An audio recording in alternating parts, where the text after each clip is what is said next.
చలికాలపు ఇల్లు, కపటపు కాకి.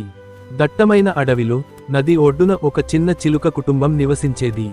ఆ కుటుంబ పెద్ద పేరు రాజు. చలికాలం మొదలవడంతో, చలి నుంచి రక్షణ కోసం, రాజు చిలుక కొత్తగా ఇల్లు కట్టుకోవాలని నిర్ణయించుకుంది. రాజు చాలా తెలివైనది, కష్టపడే గుణం కలది. అది నది పక్కనే ఉన్న అరటి తోటల నుంచి పండిన పెద్ద అరటి ఆకులను సేకరించింది. ఆకులను పీచులతో కలిపి అల్లి, చాలా గట్టిగా, అందంగా, ముఖ్యంగా చాలా వెచ్చగా ఉండే ఒక గుడిసెను నిర్మించింది. దాని ఇంట్లో దాని భార్య, చిన్న పిల్లలు చాలా సంతోషంగా ఉన్నారు. చలికాలంలో కూడా రాజు కుటుంబం ఖాళీగా ఉండేది కాదు. ఉదయాన్నే రాజు నదికి వెళ్లి చేపలు పట్టేది. ఆ చేపలను పక్కనే ఉన్న గ్రామంలో అమ్మి, కుటుంబాన్ని పోషించుకునేది. వారి చేపల వ్యాపారం బాగా సాగింది. గుడిసెలో ఎప్పుడూ ధాన్యం, ఆనందమే నిండి ఉండేది. అదే అడవిలో క్రూర అనే ఒక సోమరి కాకి ఉండేది.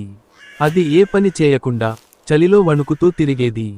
ఒకరోజు, క్రూర చలికి తాళలేక, రాజు చిలుక వెచ్చని అరటి ఆకుల ఇంటి వైపు చూసింది. ఆ చిలుక ఎంత కష్టపడింది, ఎంత వెచ్చగా ఉంది ఆ ఇల్లు.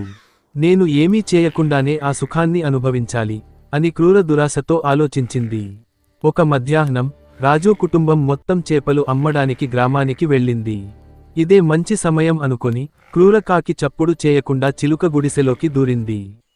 లోపల వెచ్చదనాన్ని చూసి అది చాలా సంబరపడింది. సాయంత్రం, రాజు చిలుక, దాని కుటుంబం వ్యాపారం ముగించుకుని, అలసిపోయి ఇంటికి తిరిగి వచ్చాయి. ఇంటి ముందు క్రూర కాకి గంభీరంగా కూర్చొని ఉండటం, గుడిసె లోపల దాని అరుపులు వినిపించడంతో రాజుకు ఆశ్చర్యం కలిగింది. క్రూర కాకి, నీవు మా గుడిసెలో ఏం చేస్తున్నావు? ఇది మేము కష్టపడి కట్టుకున్న ఇల్లు, దయచేసి బయటికి రా అని రాజు శాంతంగా అడిగింది.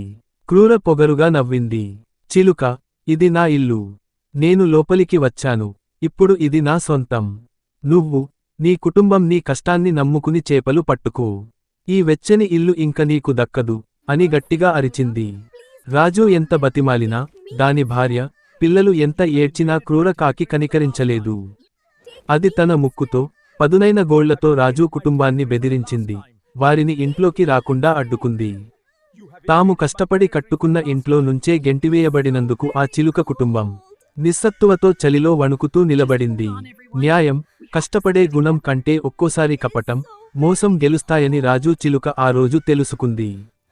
నిస్సహాయంగా ఆ రాత్రిని గడిపి, మరుసటి రోజు ఉదయం, కొత్తగా మరో చోట తమ కష్టంతో మళ్లీ ఇల్లు కట్టుకోవడానికి, వ్యాపారం మొదలు పెట్టడానికి ఆ చిలుక కుటుంబం ఆ అడవిని విడిచిపెట్టి ప్రయాణమైంది.